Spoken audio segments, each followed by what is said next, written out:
Never stop learning because life never stops teaching. With this energetic motivation quote, a very warm and cheerful good morning to one and all present over here. I, Ashmita Marana, with my creative team, is going to present a drama on the proposal. First of all, I would like to thank our beloved English teacher, Mr. Lennon sir, who gave us a golden opportunity to show our creativity in front of you all.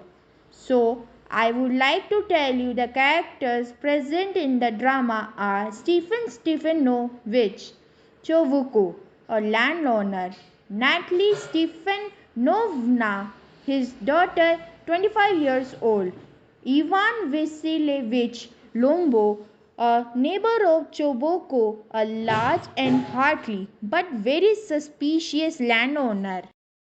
So now I would like to introduce about our creative team who have put effort in making the drama. And the names are for the narrator done by Ashmita Marana from class 10th and for the summarization and animation done by AYUSH from class 10th. The curtain rises with Lomov entering his neighbor Chubukov's house fully dressed up in his evening attire. Chubukov is surprised to see him well dressed and asks him the occasion. Lomov reveals that he had come to make a request. Chubukov anticipates that he must have come to ask for money which he doesn't intend on giving. On being revealed that Lomov had come to ask for Chubulov's daughter, Natalia's hand in marriage, Chubukov gets filled with excitement and leaves to call Natalia. Lomov is a 35-year-old gentleman who suffers from palpitations, gets upset very easily and doesn't sleep well. He thinks it is the best age for him to get married and he is happy that he has his mind made up about Natalia. According to him, Natalia is average looking and a good housekeeper. When Natalia arrives, Lomov begins the conversation about how grateful and glad he is that both their families are on good terms since the very beginning. While continuing to talk about his land, he somehow mentions about Oxen Meadows which earlier was a disputed property but is now his. Natalia couldn't believe a word he was saying because she believes that Oxen Meadows belong to her family. Both of them enter into a heated discussion and act childishly when Chubukov enters just to get the conversation more heated. They shout and scream while Lomov suffers from extreme pounding of the heart, a side pull and a numb foot. They throw Lomov out of the house and continue cursing him. While speaking ill of him, Chubukov unintentionally reveals that he had come with a marriage proposal for Natalia which surprises Natalia and she immediately regrets sending him out. She tells her father to bring him back immediately and Chubukov curses himself on being a father of a grown-up daughter. When Lomov returns, Natalia tries to deviate to another topic and starts talking about shooting. Somehow they enter into an argument involving their dogs. Natalia feels that her squeezer is better than Lomov's guess. They continue arguing when Chubukov enters the scene only to make the situation worse, once again. Everyone gets hyper and Lomov finally falls due to his palpitations. Even then, the cursing continues when suddenly Natalia notices that he is unconscious. They try to get water down his throat but end up getting unsuccessful and declare him dead. It is only when Lomov moves a little bit, they feed him some water and Chubukov forcefully hands over Natalia's hands to him, gives his blessings and asks them to kiss. Lomov, still not fully conscious, doesn't understand what is going on. When he finally comes to his senses, he expresses his excitement and kisses Natalia's hands. Natalia, being childish as she is, manipulates him into accepting that squeezer is better than guess but Lomov, being adamant as he is, refuses to accept it. Thus, once again, the quarreling continues. Scene 1. Ivan Vasilievich Lomov enters Steppens Stepanovich Chubukov's house. My dear fellow, whom do I see? Ivan Vasilievich. I am extremely glad. Now this is a surprise, my darling. How are you? Thank you. And how may you be getting on? We just get along somehow, my angel, thanks to your prayers, and so on. Sit down, please do. Now, you know, you shouldn't forget all about your neighbors, my darling. My dear fellow, why are you so formal in your get-up? Evening dress, gloves, and so on. Can you be going anywhere, my treasure? No. I've come only to see you, honored Stepan Stepanovich. Then why are you in evening dress, my precious? As if Lomov you're paying a New Year's Eve visit. Well, You see, it's like this. I've come to you, honored Stepan Stepanovich, to trouble you with a request. Not once or twice have I already had the privilege of applying to you for help, and you have always, so to speak. I must ask your pardon, I am getting excited. I shall drink some water, honored Stepan Stepanovich. He's come to borrow money. Shan't give him any. What is it, my beauty? You see, honored Stepanich. I beg pardon Stepan Honorich. I mean, I'm awfully excited, as you will please notice. In short, you alone can help me, though I don't deserve it, of course, and haven't any right to count on your assistance. Oh, don't go round and round it, darling. Spit it out. Well, one moment, this very minute. The fact is I've come to ask the hand of your daughter, Natalia Stepanovna. In marriage. By Jove, Ivan Vasilievich. Say it again, I didn't hear it all. I have the honor to ask. My dear fellow, I'm so glad, and so on. Yes, indeed, and all that sort of thing. I've been hoping for it for a long time. It's been my continual desire. And I've always loved you, my angel, as if you were my own son. May God give you both his help and his love and so on, and so much hope. What am I behaving in this idiotic way for? I'm off my balance with joy, absolutely off my balance. Oh, with all my soul. I'll go and call Natasha, and all that. Honored Stepan Stepanovich, do you think I may count on her consent? Why, of course, my darling, and, as if she won't consent. She's in love, agad, she's like a lovesick cat, and so on. Shan't be long. Scene 2. Stepan Stepanovich Trepukov exits the room to call Natalia Stepanovna. It's cold. I'm trembling all over, just as if I'd got an examination before me. The great thing is, I must have my mind made up. If I give myself time to think, to hesitate, to talk a lot, to look for an ideal, or for real love, then I'll never get married. Brr. It's cold. Natalia Stepanovna is an excellent housekeeper, not bad looking. Well educated. What more do I want? But I'm getting a noise in my ears from excitement. Drinks, and it's impossible for me not to marry. In the first place, I'm already 35, a critical age, so to speak. In the second place, I ought to lead a quiet and regular life. I suffer from palpitations. I'm excitable and always getting awfully upset. At this very moment my lips are trembling. And there's a twitch in my right eyebrow. But the very worst of all is the way I sleep. I no sooner get into bed and begin to go off, when suddenly something in my left side gives a pull, and I can feel it in my shoulder and head. I jump up like a lunatic, walk about a bit and lie down again, but as soon as I begin to get off to sleep there's another pull. And this may happen 20 times. Well, there, it's you. And my father said, go, there's a merchant come for his goods. How do you do, Ivan Vasilievich? How do you do, honored Natalia Stepanovna? You must excuse my apron and negligee. We're shelling peas for drying. Why haven't you been here for such a long time? Sit down. Won't you have some lunch? No, thank you, I've had some already. Then eat some popcorn. The weather is splendid now, but yesterday it was so wet that the workmen didn't do anything all day. How much hay have you stacked? Just think, I felt greedy and had a whole field cut, and now I'm not at all pleased about it because I'm afraid my hay may rot. I ought to have waited a bit. But what's this? Why, you're in evening dress. Well, I never. Are you going to a ball or what? Though I must say you look better. Tell me, why are you got up like that? You see, honored Natalia Stepanovna.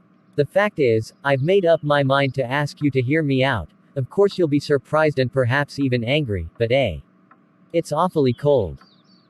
What's the matter? Well, I shall try to be brief. You must know, honored Natalia Stepanovna, that I have long, since my childhood, in fact, had the privilege of knowing your family. My late aunt and her husband, from whom, as you know, I inherited my land, always had the greatest respect for your father and your late mother. The Lomovs and the Chubukovs have always had the most friendly, and I might almost say the most affectionate, regard for each other. And, as you know, my land is a near neighbor of yours. You will remember that my oxen meadows touch your birchwoods. excuse my interrupting you. You say, my oxen meadows. But how are they yours? Yes, they are mine. What are you talking about? Oxen meadows are ours, not yours. No. Mine, honored Natalia Stepanovna. Well, I never knew that before. How do you make that out? How? I'm speaking of those oxen meadows which are wedged in between your birchwoods and the burnt marsh.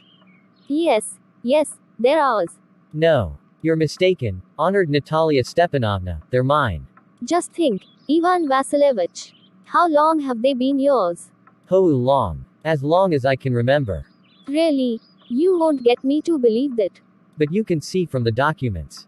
Honored Natalia Stepanovna. Oxen meadows, it's true, were once the subject of dispute, but now everybody knows that they are mine. There's nothing to argue about. You see, my aunt's grandmother gave the free use of these meadows in perpetuity to the peasants of your father's grandfather, in return for which they were to make bricks for her. The peasants belonging to your father's grandfather had the free use of the meadows for 40 years, and had got into the habit of regarding them as their own, when it happened that. No, it isn't at all like that. Both grandfather and great-grandfather reckoned that their land extended to burnt marsh, which means that oxen meadows were ours. I don't see what there is to argue about. It's simply silly. I'll show you the documents. Natalia Stepanovna. No, you're simply joking, or making fun of me. What a surprise. We've had the land for nearly 300 years, and then we are suddenly told that it isn't ours. Ivan Vasilievich, I can hardly believe my own ears. These meadows aren't worth much to me.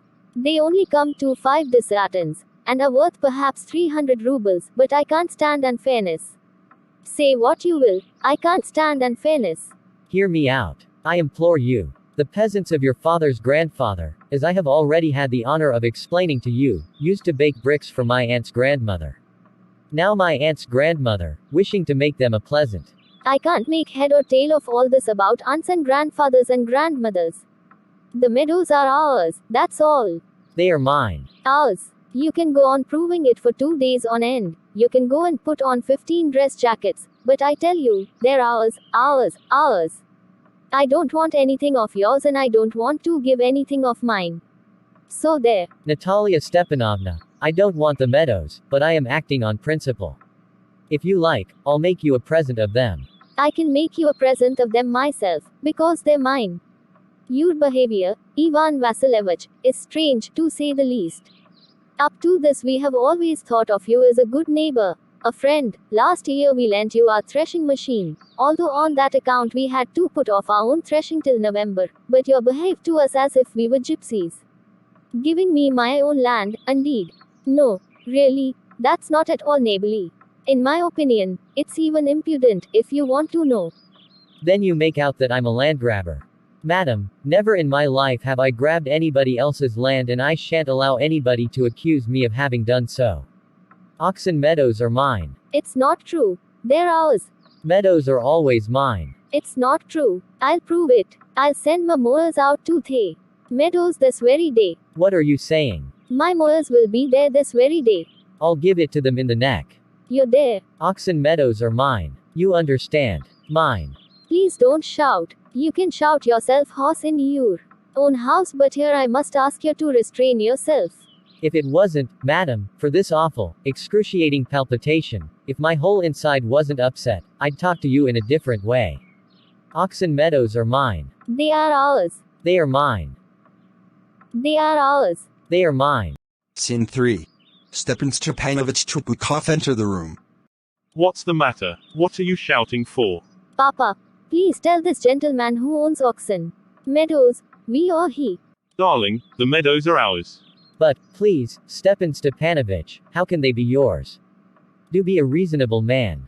My aunt's grandmother gave the meadows for the temporary and free use of your grandfather's peasants. The peasants used the land for 40 years and got accustomed to it as if it was their own, when it happened that. Excuse me, my precious. You forget just this, that the peasants didn't pay your grandmother and all that, because the meadows were in dispute, and so on. And now everybody knows that they're ours. It means that you haven't seen the plan. I'll prove to you that they're mine. You won't prove it, my darling. I'll prove to you that they're mine. Dear one, why yell like that? You won't prove anything just by yelling. I don't want anything of yours, and don't intend to give up what I have. Why should I? And you know, my beloved, that if you propose to go on arguing about it, I'd much sooner give up the meadows to the peasants than to you. What are you saying? I don't understand. How have you the right to give away somebody else's property? You may take it that I know whether I have the right or not. Because, young man, I'm not used to being spoken to in that tone of voice, and so on. I, young man, am twice your age, and ask you to speak to me without agitating yourself, and all that. No, you just think I'm a fool and want to have me on. You call my land yours, and then you want me to talk to you calmly and politely. Good neighbors don't behave like that, Stepan Stepanovich. You're not a neighbor, you're a grabber. What's that? What did you say? Papa, send the mowers out to the meadows at once. What did you say, sir? Oxen meadows are ours, and I shan't give them up, shan't give them up, shan't give them up. We'll see. I'll have the matter taken to court, and then I'll show you. To court. You can take it to court, and all that. You can. I know you, you're just on the lookout for a chance to go to court, and all that. You pettifogger. All your people were like that. All of them. Never mind about my people. The Lomovs have all been honorable people, and not one has ever been tried for embezzlement, like your grandfather.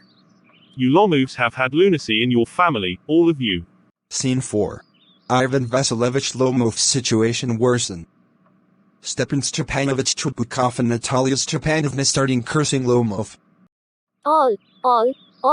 Your grandfather was a drunkard, and your younger aunt, Nastasia Mihailovna, ran away with an architect, and so on. And your mother was humpbacked. Something pulling in my side. My head. Anyone please help, anyone please give me water. Your father was a guzzling gambler. And there haven't been many backbiters to equal to your aunt. My left foot has gone to sleep. You're an intriguer, oh, my heart. And it's an open secret that before the last elections you brie. I can see stars. Where's my hat? It's low, it's dishonest, it's mean. And you're just a malicious, double-faced intriguer. Yes. Here's my hat. My heart. Which way? Where's the door? Oh, I think I'm dying. My foot's quite numb. Scene 5. Ivan Vasilievich Lomov goes out of the room. Stepan Stepanovich Chubukov and Natalia Stepanovna continues cursing Lomov. Devil please take him. What a rascal. What trust can one have in one's neighbors after that? The villain. The scarecrow. He is a monster. First he takes our land and then he has the impudence to abuse us. And that blind hen, yes, that turnip ghost has the confounded cheek to make a proposal, and so on. About what proposal he came to ask, Dad? Why, he came here to propose to you. To propose? To me? Why didn't you tell me so before? So he dresses up in evening clothes. The stuffed sausage. The wizen-faced frump. To propose to me. Ah, bring him back. Back. Ah, bring him here. What are you talking about? Quick, I'm ill. Please fetch him. What's that? What's the matter? Oh, unhappy man that I am. I'll shoot myself. I'll hang myself. We've done everything for her. Dad, I am dying. Please bring him back. No, never, I won't bring him back. What have you done to me? Fetch him back. Fetch him. He's coming, I tell you. Oh, what a burden, Lord, to be the father of a grown-up daughter. I'll cut my throat, I will, indeed. We cursed him, abused him, drove him out, and it's all you. No, it was your fault. I tell you it was not my fault. First you started the argument. Scene 6. Stepan Stepanovich Chubukov exits the room to call Ivan Vasilievich Lomov. My heart's palpitating awfully. My foot's gone to sleep. There's something that keeps pulling in my side. Forgive us, Ivan Vasilievich. We were all a little heated. I remember now. Oxen meadows, really are yours. My heart's beating awfully. My meadows. My eyebrows are both twitching. The meadows are yours, yes, yours. Please sit down. I did it on principle. My land is worth little to me, but the principle. Yes, the principle, just so. Now let's talk of something else. The more so as I have evidence. My aunt's grandmother gave the land to your father's grandfather's peasants. Yes, let that pass.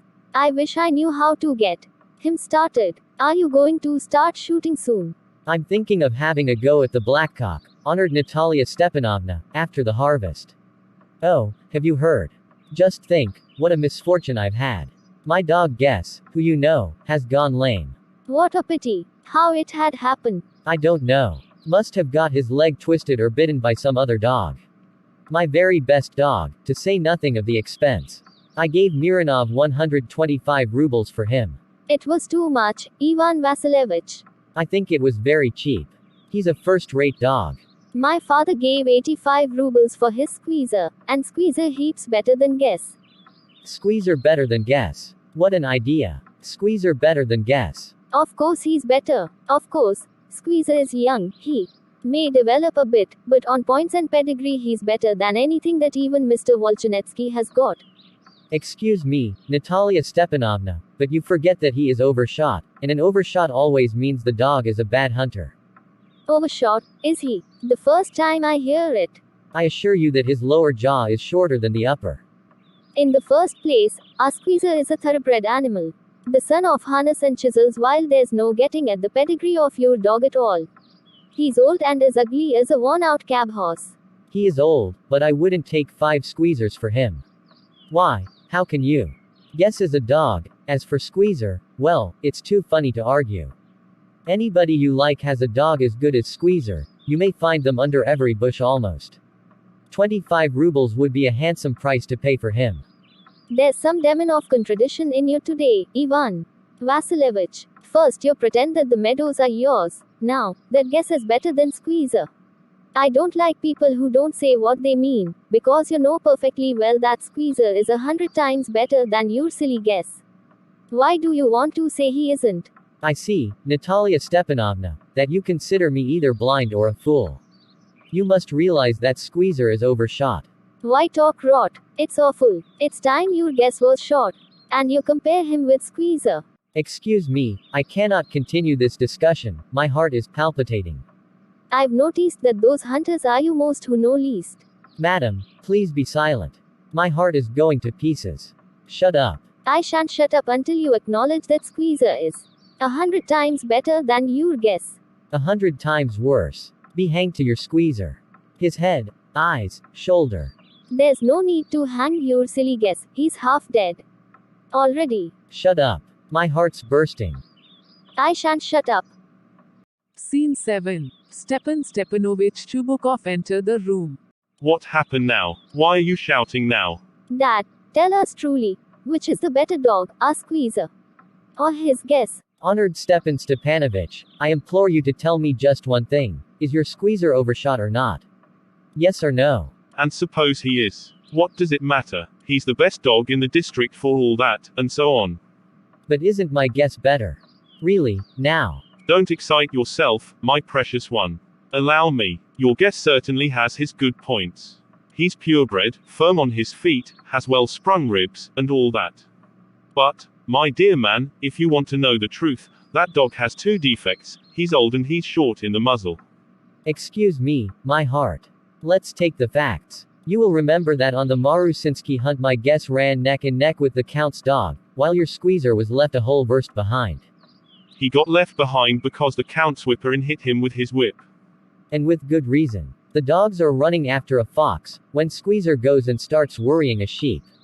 It's not true, my dear fellow, I'm very liable to lose my temper, and sir, just because of that, let's stop arguing. You started because everybody is always jealous of everybody else's dogs.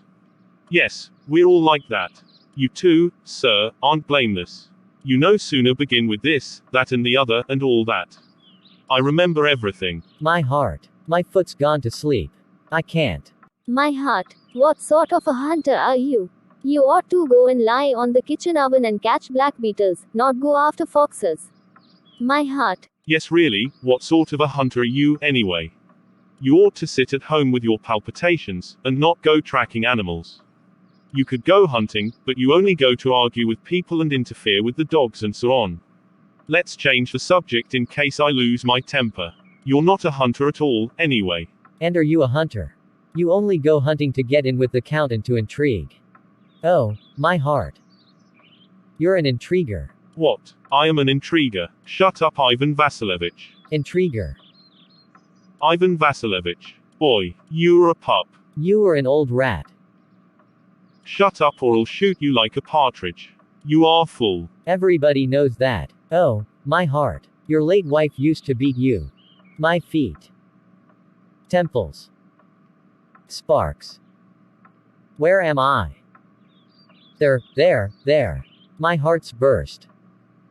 My shoulders come off. Where is my shoulder? I am dying. Scene 8. Ivan Vasilievich Lomov fainted and fall on the sofa. Natalia Stepanovna and Stepan Stepanovich Chubukov thought that Lomov was pretending to be faint. What sort of a hunter are you? You can't even sit on a horse. Boy. Milksop. I am sick, anyone please help. Dad, what's the matter with him? Dad, look. Dad, Ivan Vasilievich. He's dead. I'm sick. I can't breathe. Air. I am dead. Anyone help. He's dead. Ivan Vasilievich. He's dead. Ivan Vasilievich. Please respond, Ivan Vasilievich. What's the matter? Why are you crying? Ivan Vasilievich. He's dead. Who's dead? So he is. My word. Water. A doctor. No. He doesn't drink. It means he's dead, and all that. I'm the most unhappy of men. Why don't I put a bullet into my brain? Why haven't I cut my throat yet? What am I waiting for? Give me a knife. Give me a pistol. He seems to be coming round. Drink some water. That's right. I see stars. Mist. Where am I? Now get married, and just leave me alone. Ah. Whom I have to marry? Yes, yes. I am willing to marry. Oh, my heart. I am also willing to marry. What a weight off my shoulders, oof. But, still you will admit now that guess is worse than squeezer. Better. He is worse. Better. Worse. Worse. Worse. Champagne. Champagne. So, this was the end of the video. Hope you enjoyed. Thanks for spending your precious time in watching our video. Next time, we will bring better content.